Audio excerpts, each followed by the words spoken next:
দ্বিতীয় হিজরি শাবান মাসে যখন রমজান মাসের এই রোজা ফরজ হয়ে গেল, তখন এই আশুরার রোজা এটা অপশনাল হয়ে গেল। আশুরার রোজা আপনি রাখলে সওয়াব, না রাখলে কোনো গুনাহ নাই। রমজানের রোজা যখন আমাদের উপরে ফরজ, তখন এটা আমাদের জন্য অপশন হয়ে গেল।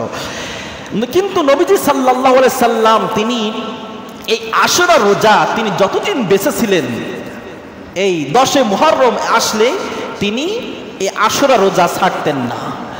সাহাবীদেরকে যখন এই রোজা রাখার কথা বলা হলো, সাহাবীরা তখন আল্লাহ নবীজি সাল্লাল্লাহু আলাইহি সাল্লামকে বললেন, ইয়া রাসূলুল্লাহ, আপনি যে আমাদের এই রোজা রাখতে বলেছেন, আপনিও রেখেছেন, আবার আপনি তো বলেছেন ইহুদিদের সাথে সামঞ্জস্য করে তোমরা কিছু করবা না, তাহলে তারা এই দিনে রোজা রাখে, আমরাও কি এই দিনে রোজা রাখবো? একথা শোনার পরে আল্লাহর নবীজি সাল্লাল্লাহু আলাইহি সাল্লাম বললেন, ও আমার সাহাবীরা, ঠিক আছে, ভালো প্রস্তাব দিয়েছো। ইহুদিরা আশুরার দিবসে 10 তারিখে তারা রোজা রাখে, আমরাও রোজা রাখি।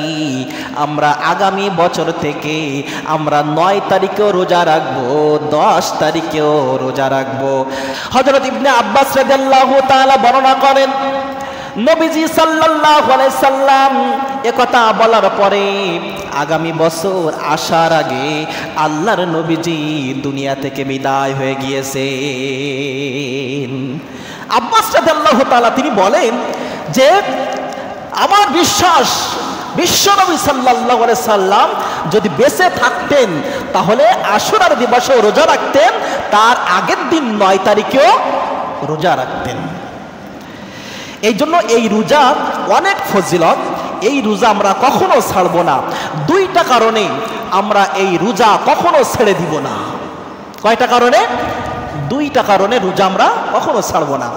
1 নম্বরে হলো বিশ্বনবী সাল্লাল্লাহু আলাইহি সাল্লাম এই সুন্নাতটা তিনি কখনোই ছাড়তেন না, তিনি প্রত্যেক বছর এই রোজাটা তিনি রাখতেন। এরপরে 2 নাম্বার হলো এই রোজা যদি কোনো মানুষ যদি রাখতে পারে, কোনো মানুষ যদি আল্লাহ তাআলার সন্তুষ্টি অর্জনের জন্য যদি রাখে, ওই ব্যক্তির একটা রোজা রাখার কারণে পূর্বের 1 বছরের সগীরা গুনাহ আল্লাহ তাআলা ক্ষমা করে দেন।